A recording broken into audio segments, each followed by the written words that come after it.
Hi, my name is Tom Rawls and I'm the pastor here at Proclaimers, and I'd like to welcome you to our YouTube channel.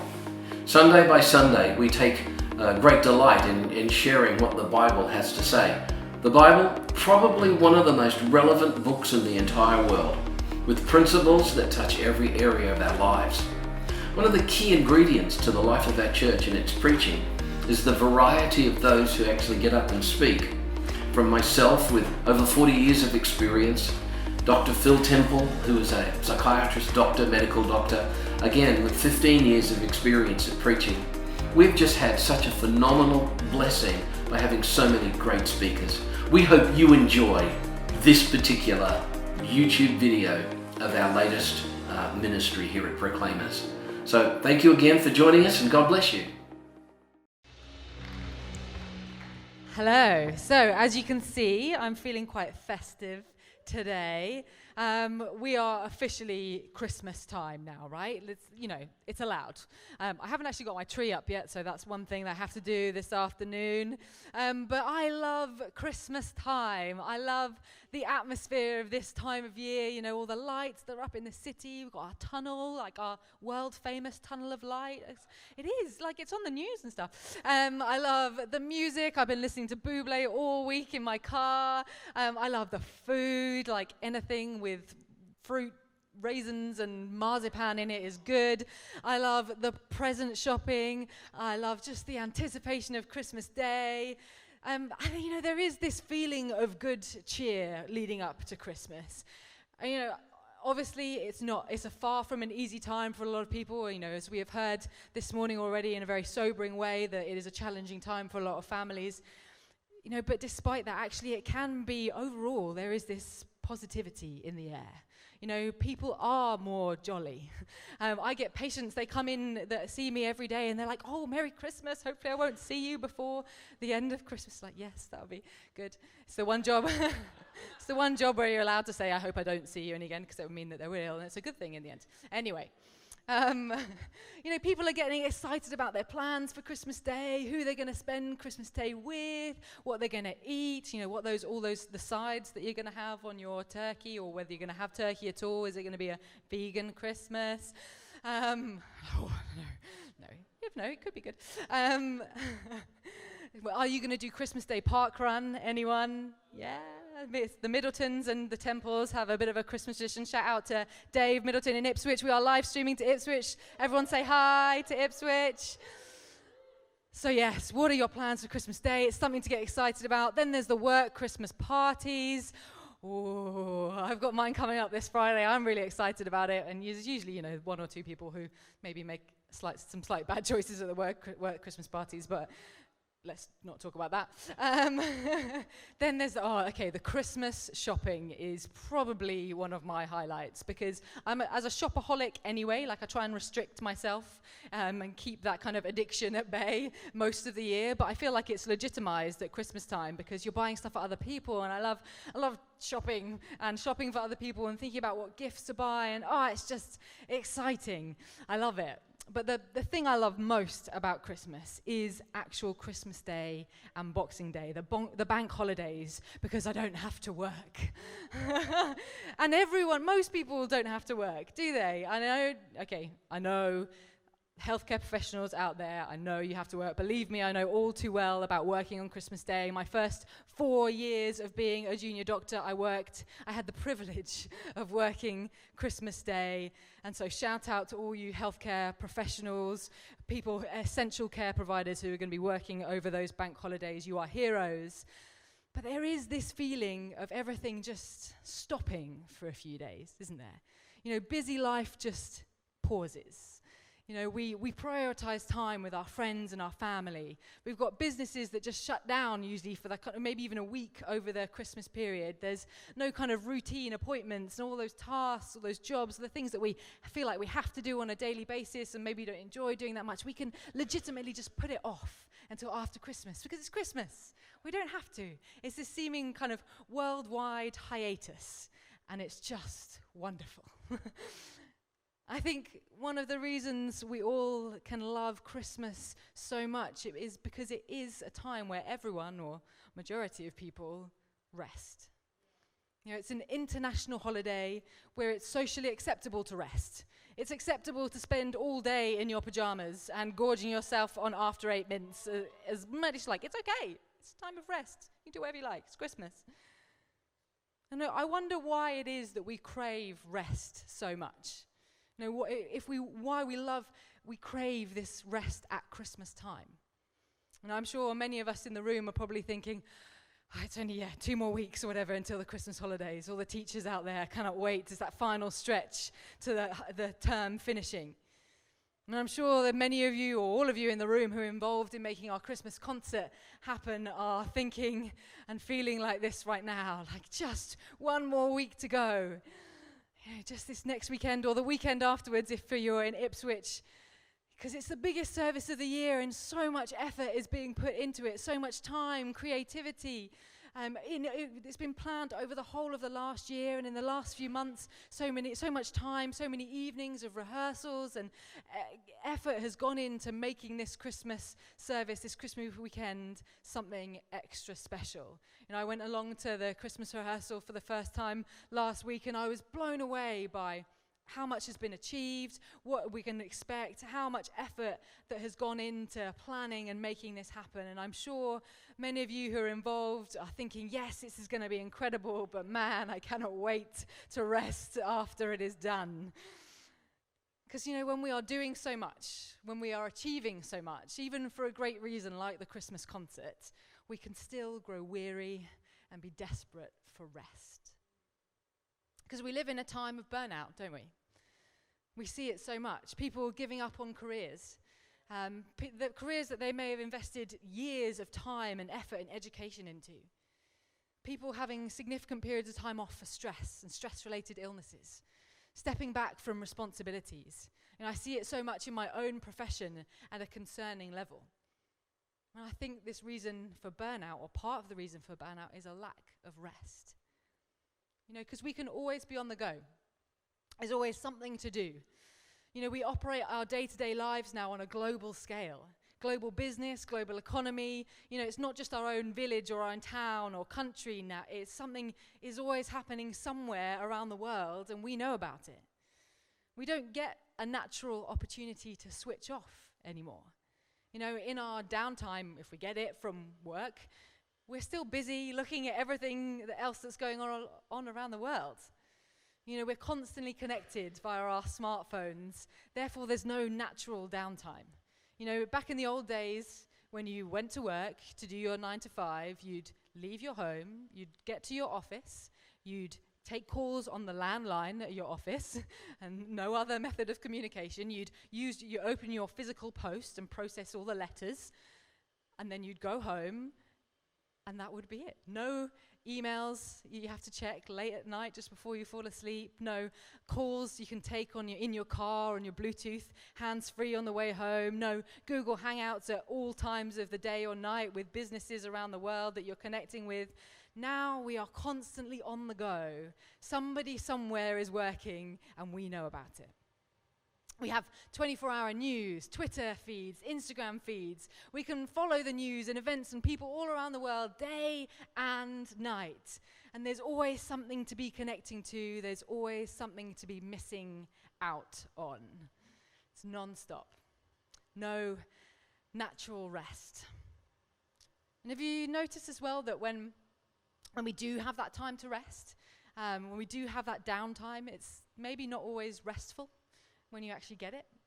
Or maybe you feel like it's never enough. Does anybody start their week thinking about the weekend, and then the weekend comes and it's over way too quickly? I know sometimes I wake up in the morning and my first thought is, I can't wait to get back to bed. It's true. So I start thinking about the next time I get to sleep. Have you ever felt like you don't actually have time for rest? Like to take a break? That there's always too much to do and not enough time? Students out there, I always think about you when I'm thinking about these kind of things, because there's always more revision that you could do, right? There's always more reading. There's always more editing of those essays.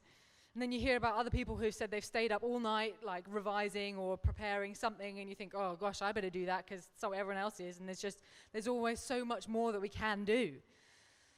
I feel your pain. being a medical student, there really is like no end to how much you can learn.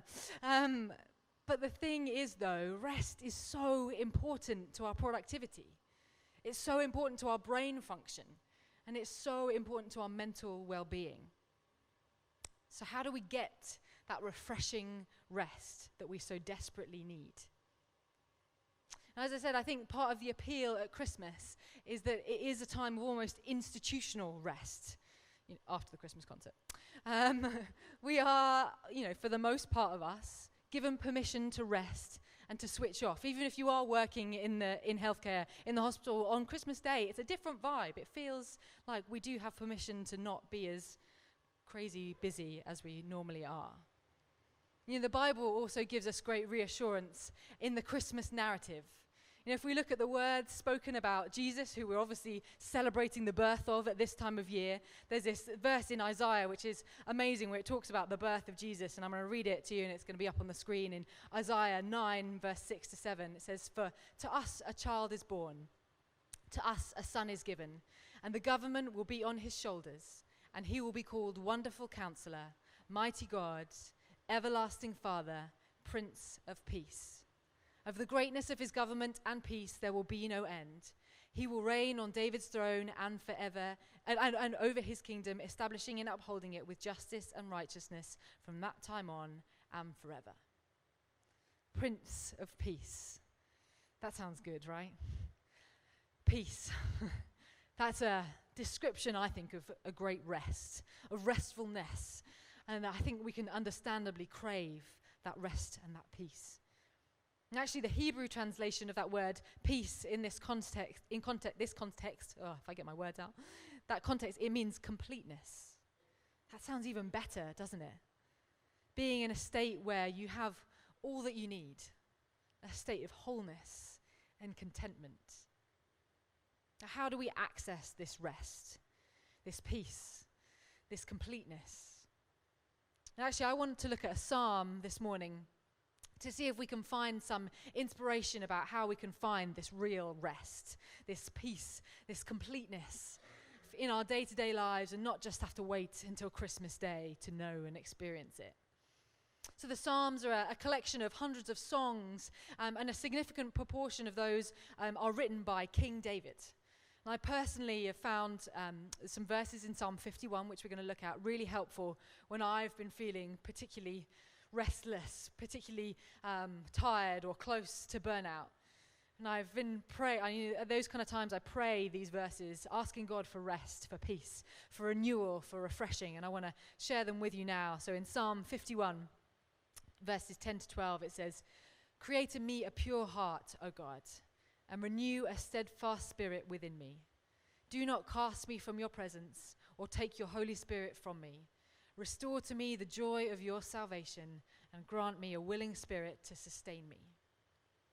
When it came to preparing for this message, I took the opportunity to delve a little deeper into this psalm. And actually I found the context of the, very different actually. It was more than just some encouraging words to pray, and actually all is not quite as it seems when you look at the background and the context of the psalm. And so I hope actually, though, through going through that, it's going to help answer this question of how we can find true rest in our day-to-day lives.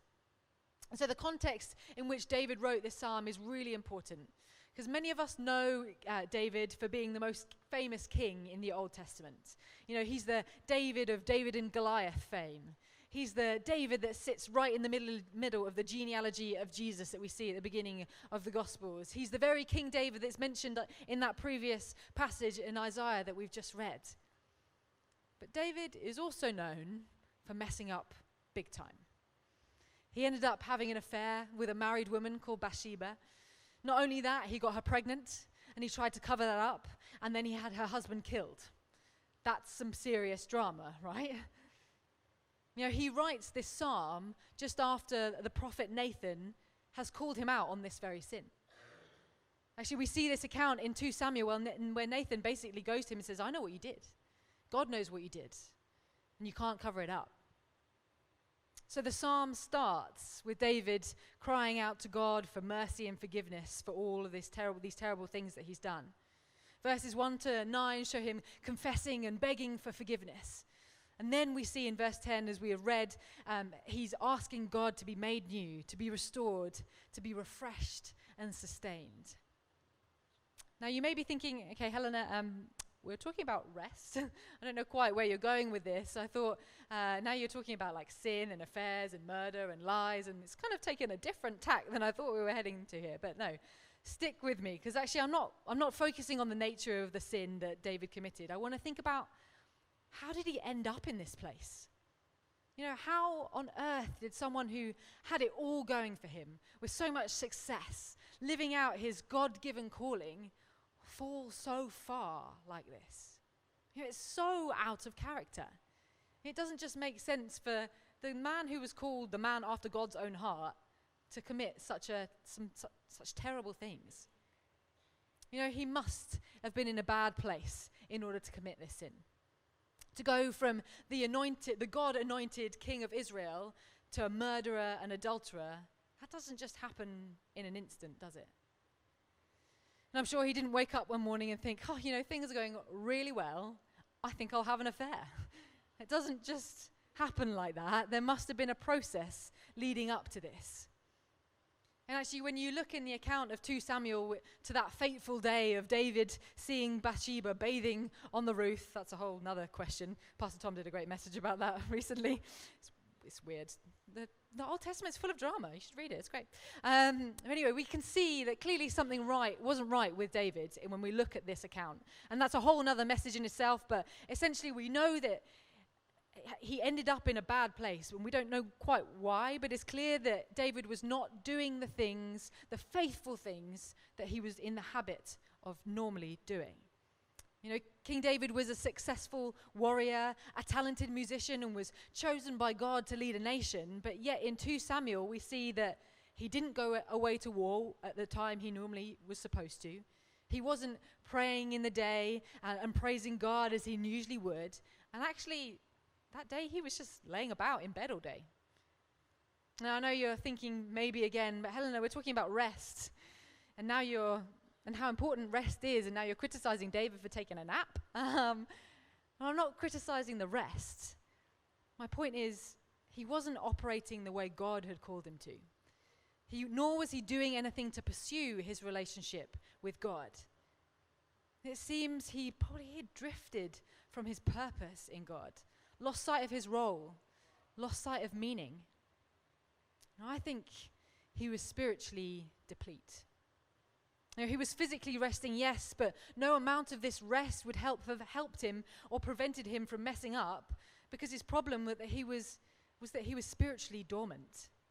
You know, perhaps this is why David decided not to go out to war, why he gave up his usual routine of praying and praising God in the day, and actually just decided to rest because he'd lost sight of his God-given calling. Perhaps he was already feeling the impact of being drained spiritually and mentally. So I want to put it to you today that when we are desperate for rest, it could be that we're not actually physically tired, but that we're spiritually weary. That we're not physically tired, but we're spiritually drained. It could be that we're spiritually stagnant, that we're lacking the fire, the drive, the motivation that comes from the Holy Spirit living in us and being active in us, spurring us on, directing us, inspiring us, giving us boldness and confidence and endurance. When we are craving rest, maybe it's that we're not physically tired, but spiritually drained. You see, when David has this encounter with God through the message of the prophet Nathan, it awakens his spirit once again. And it stirred him to write this psalm, to pick up his harp again and cry out to God, "Create in me a pure heart, O God. Renew a steadfast spirit within me. Do not cast me from your presence or take your Holy Spirit from me. Restore to me the joy of your salvation and grant me a willing spirit to sustain me." You know, when he says, "Create in me a pure heart," he's saying, I'm empty on the inside, void, a desert, and I need to be made new. And when he says, "Renew a steadfast spirit within me," he's saying, my spirit is in a sad and feeble state. Revive it, refresh it. Yes, he had done lots of bad things before, but he does ask for forgiveness, but he is crying out for refreshing and renewal for his spirit, because his spiritual weariness is the reason he gets himself in to this state in the first place.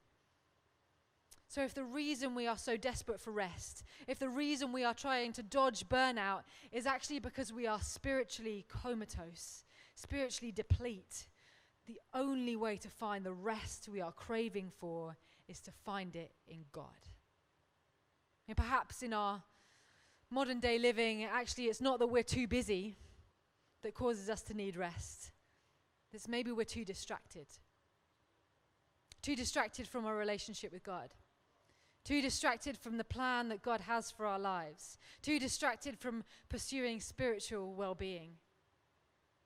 So logically, if we are desperate for rest, and that rest is the reason we are desperate for it is because we are spiritually deplete, that we need to be doing things to awaken our spirit, to stir up that fire and motivation that only God can bring in us.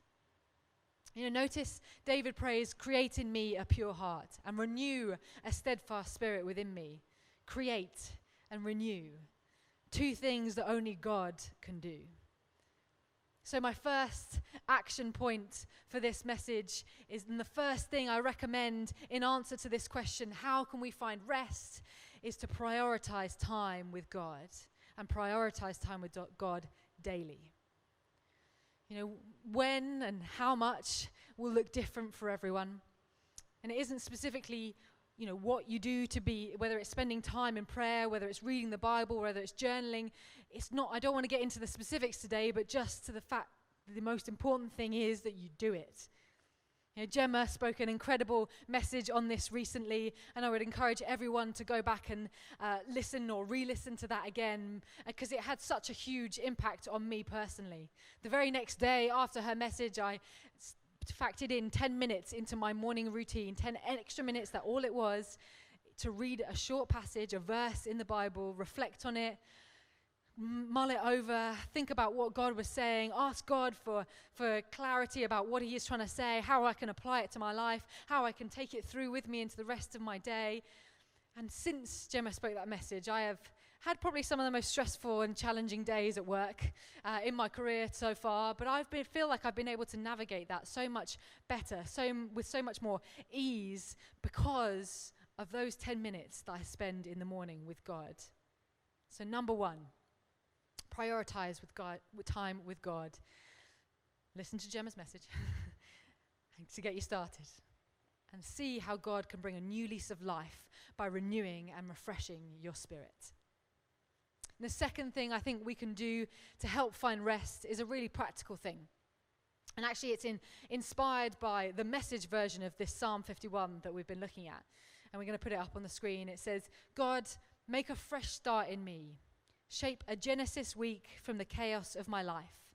Don't throw me out with the trash or fail to breathe holiness in me. Bring me back from grey exile. Put a fresh wind in my sails." I love it. Shape a Genesis week from the chaos of my life. What is a Genesis week? 6 days work, 1 day rest. I don't think the reason Genesis describes the creation of the world in 6 days and then God resting for 1 day, I don't think it's there because God needed the rest. I think it's because we do. And I think God is giving us an example of a rhythm of our lives to have, to bring some kind of order out of the chaos of the busyness of our lives. You notice he's not too prescriptive though. It's a rhythm. It's 6/7 work and 1/7 rest. God doesn't say, okay, Monday, Tuesday, Wednesday, Thursday, you've got to go to the gym in the morning, you've got to go to work, you've got to do this, and that. On Fridays, you've got to do your housework. Saturdays, you've got to do the weekly shop. It's not a prescriptive thing of the same thing every week. It's a ratio. 6/7 work, 1/7 rest. It doesn't mean that you have to, overnight, all of us have got to become Orthodox Jews and not do anything on a Saturday, not even touch a light switch or anything like that. It's not a whole day that we need to say, no, this is my 1/7, this is my one rest day, I'm not going to do anything. It's not going to mean we have to be so inflexible in that. It could be a couple of afternoons or evenings in a week. It could be different things in different weeks, but it doesn't matter. Whatever it is, make sure it is in your week at some point. And when I say rest, I don't mean sitting down all day and watching the whole of season 3 of The Crown, as much as I would love to do that. I suppose you can do that once, but just don't do it every time. Rest is not the absence of activity. Rest is not the absence of activity.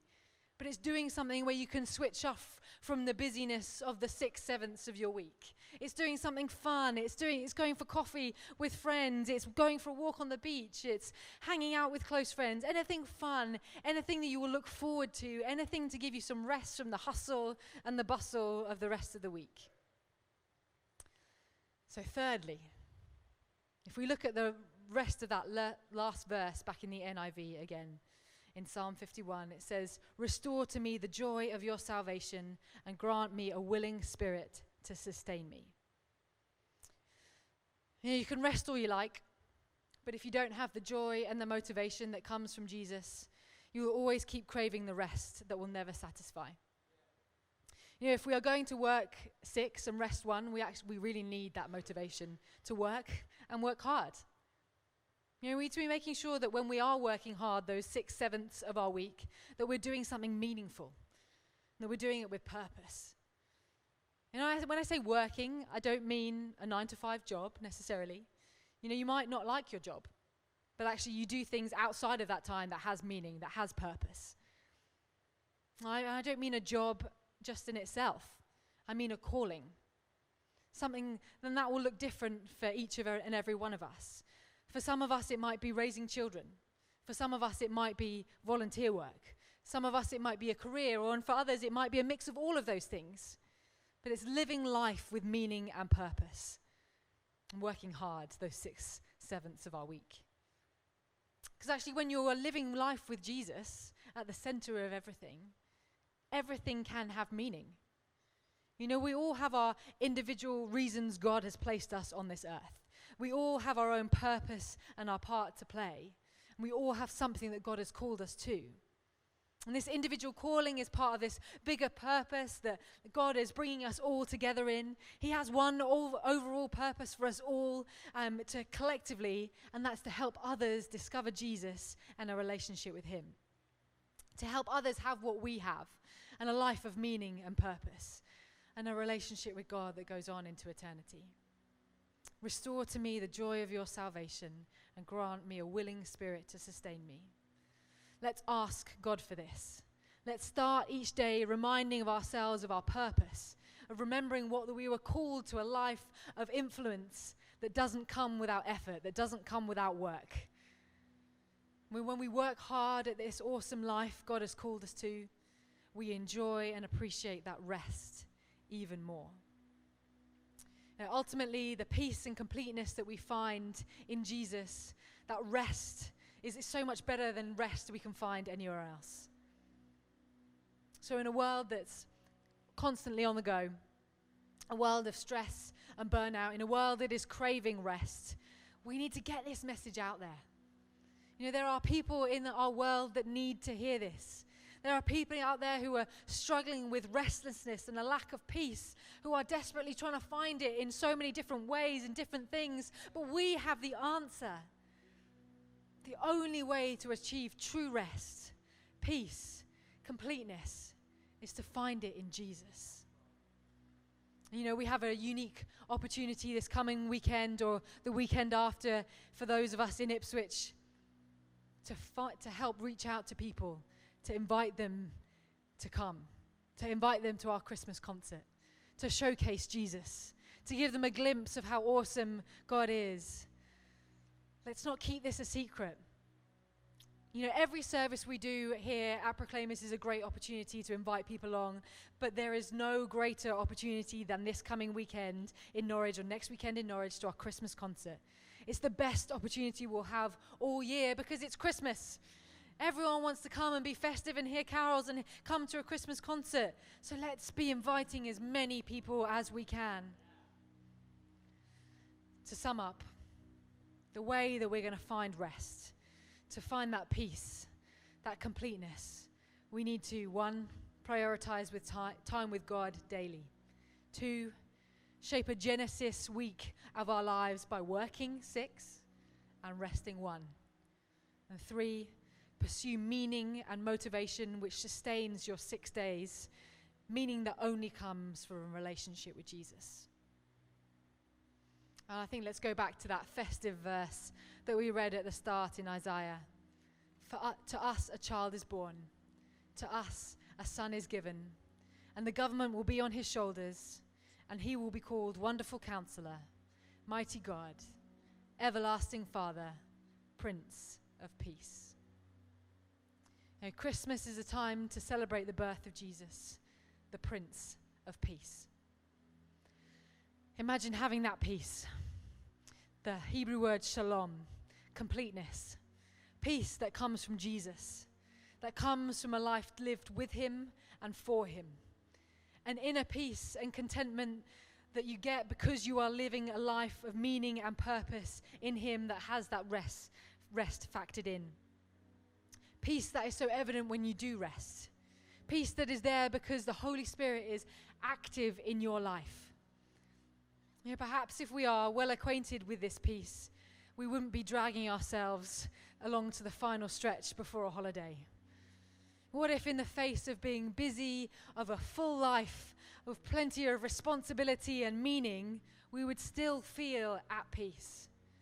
What if even when we're working flat out in our day-to-day, lives, that maybe even have some challenges in our day-to-day lives, we can still get home and at night our head will hit the pillow and we will feel at peace, knowing that we have achieved something and we can smile at the week to come?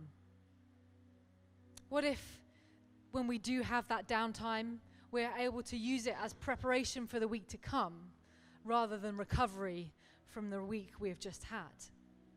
What if when we get to the end of our week or when we get to our holidays, we don't feel wrecked, but instead we feel excited for time that we can spend with our friends and our family? Perhaps it would mean that fewer of us would burn out. Perhaps it would mean that we are more effective individually and as a collective. Perhaps it would mean that we could achieve more. Our capacity would be increased, both as individuals and as a community. Perhaps it would mean that we would see real change in the world around us. Thank you. Okay, thank you for joining us for this YouTube video presentation of our latest ministry. We hope you really enjoyed it, and if you did, why don't you subscribe to our channel? Better still, send us some feedback. If you have questions, let us know. We'd be more than happy to interact and engage with you. Thank you again, and we hope that you will join us soon. Why not try and make it to one of our services one Sunday? We're meeting here in Norwich from 10:30 a.m. and then again at 5 p.m. at night. We'd love to see you. God bless you.